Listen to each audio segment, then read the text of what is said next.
Welcome to MR Jain Public School, Class 11th, Economic. Today we start chapter number 2, Collection of Data of Statistic Books. तो हम start करते हैं primary and secondary source of collection of data. तो वो दो type के होते हैं बेटा, एक प्राइमरी सोर्स है, एक हमारा सेकेंडरी सोर्स। दो टाइप से हम डेटा कलेक्ट कर सकते हैं। तो first we read primary source. So primary source में जब डेटा कलेक्ट होता है वो उसे हम सोर्स ऑफ ओरिजिन भी कहते हैं। ये फर्स्ट हैंड डेटा होता है जो हमारी क्वांटिटेटिव इंफॉर्मेशन होती है एंड जो कलेक्ट किया जाता है बाय द इन्वेस्टिगेटर। इन्वेस्टिगेटर खुद डेटा कलेक्ट करता है, वो हो गया हमारा प्राइमरी सोर्स बेटा।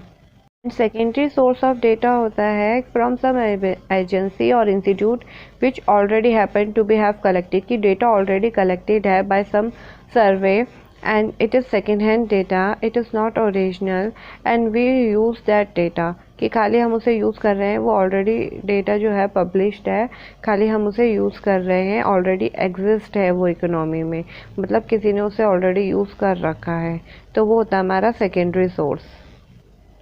ऐसे ही हमारा डेटा भी टू टाइप का होता है, primary data and secondary data.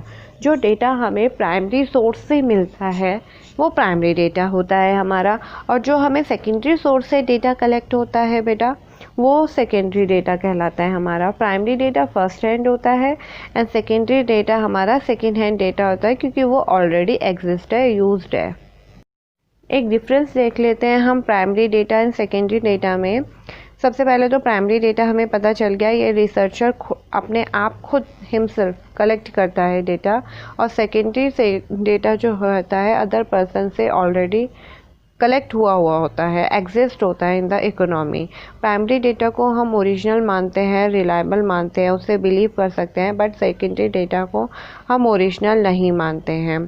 Primary data जो होता है उसमें बहुत ज़्यादा टाइम भी लगता है, टाइम कंज्यूमिंग है, मनी कंज्यूमिंग है, एक्सपेंसिव है हमारा, और ट्रेंड इन्वेस्टिगेटर ही डेटा कलेक्ट कर सकता है। उसमें बहुत अलग अलग मेथड भी होते हैं जो हम आगे जाके पढ़ेंगे। और जो डेटा होता है वो क्वालिटेटिव होता है, इसमें हम इसमें सर्वे कर सकते हैं, ऑब्जर्वेशन कर सकते हैं, एक्सपेरिमेंट। बट सेकेंडरी डेटा जो है उसके भी डिफरेंट मेथड हैं, वो लेस रिलायबल होता है। उसमें जो टाइप ऑफ डेटा होता है वो क्वांटिटेटिव में होता है, ये होता है गवर्नमेंट से पब्लिश्ड भी हो सकता है, अनपब्लिश्ड डेटा भी होता है। ये लेस टाइम कंज्यूम होता है क्योंकि ऑलरेडी पब्लिश्ड है, हम उसे यूज़ कर लेते हैं। इसमें कोई इन्वेस्टिगेटर की उतना ज़्यादा टीम की पूरी ज़रूरत नहीं होती, उतना ज़्यादा कॉस्टली नहीं होता ये। तो ये तो हमारा डिफरेंस था primary data and secondary data में।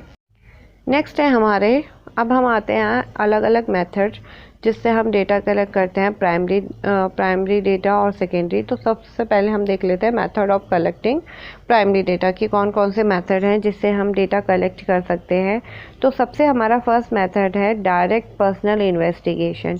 डायरेक्ट पर्सनल इन्वेस्टिगेशन होता है कि बेटा कि डायरेक्टली हम क्या करते हैं, जिससे हमें इन्वेस्टिगेशन करनी है, जो रिस्पोंडेंट है, जो जवाब देगा, उसके पास जाके पर्सनली इंटरव्यू लेके हम इंफॉर्मेशन कलेक्ट कर सकते हैं, ठीक है।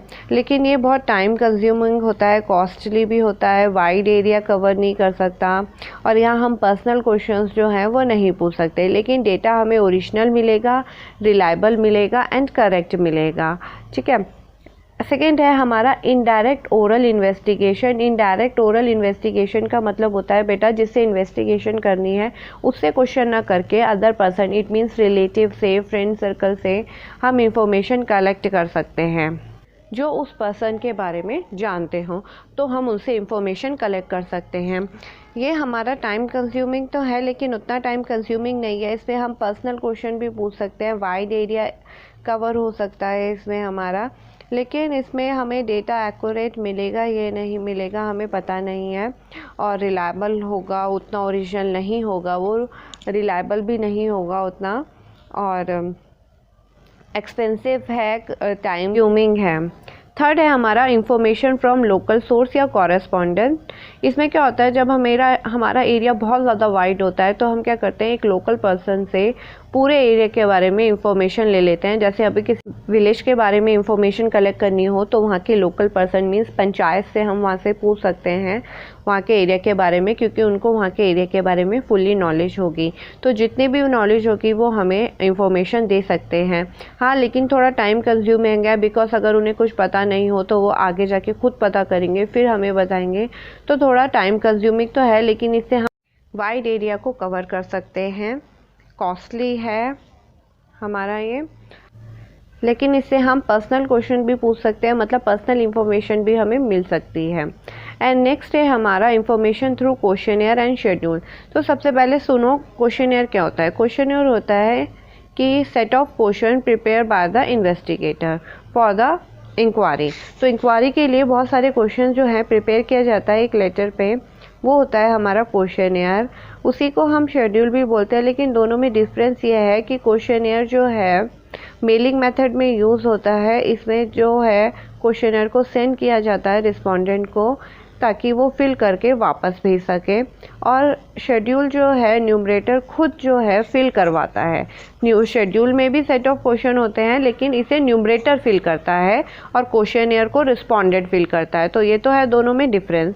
सो मेलिंग मेथड में जैसे मैंने आपको बताया क्वेश्चनियर सेंड कर दिया जाता है और उसमें लिख दिया जाता है प्लीज़ रिटर्न आफ्टर कंप्लीट, कि कंप्लीट होने के बाद रिटर्न कर दिया जाए, तो रिस्पोंडेंट जो है फिल करके भेज सकता है। तो ये टाइम कंज्यूमिंग कम है, वाइड एरिया कवर कर सकता है, लेकिन हम इसे वहीं पे सेंड कर सकते हैं जहाँ पर एजुकेटेड पीपल हो। अनएजुकेटेड पीपल होंगे तो वो कैसे सेंड करेंगे, रिप्लाई कैसे करेंगे, ठीक है। तो ये तो हुआ मेलिंग। और न्यूमरेटर मेथड में क्या होता है, न्यूमरेटर को हायर किया जाता है बाय द इन्वेस्टिगेटर। जो न्यूमरेटर होता है वो बहुत ट्रेंड होता है, स्किल्ड होता है, वो पूरे क्वेश्चनियर को जो है शेड्यूल को जो है फिल करता है। कुछ हमें क्वालिटीज़ दे रखे हैं गुड क्वेश्चनियर के। इम्पॉर्टेंट क्वेश्चन है ये हमारा। जो क्वेश्चनियर होता है हमारा शॉर्ट होना चाहिए, ब्रीफ होना चाहिए, सारे question clear and simple language में होने चाहिए, लॉन्ग क्वेश्चंस नहीं होने चाहिए, शॉर्ट क्वेश्चन होने चाहिए, वर्ड्स अप्रोप्रिएट होने चाहिए, लैंग्वेज सही यूज़ होनी चाहिए। ऑब्जेक्टिव आंसर क्वेश्चंस हो तो बेटर है, एमसीक्यू, यस और no, this kind of question. Long question हमें अवॉइड करने हैं, कैलकुलेशन हमें नहीं रखनी है, मैथमेटिकल क्वेश्चन अवॉइड करने हैं। सिस्टमेटिक ऑर्डर में हमारे क्वेश्चन होने चाहिए और साथ में ऊपर इंस्ट्रक्शन ज़रूर लिखी होनी चाहिए, बेटा क्या ऑब्जेक्टिव है क्वेश्चनियर का और क्या फिल करना है। और लास्ट में हमें रिक्वेस्ट लिखनी है कि आपको क्वेश्चनियर रिटर्न करना है और जो ये सारा जो फॉर्म है वो कंट्रोवर्सी रहेगी, कंट्रोवर्शियल रहेगा, सीक्रेट रहेगा, किसी से शेयर नहीं होगा। तो ये तो हमारी जो कुछ क्वालिटीज़ है गुड क्वेश्चनियर की। तो यह हमारी फर्स्ट वीडियो है इस चैप्टर की। आई थिंक आपको समझ आई होगी। That's all for this video.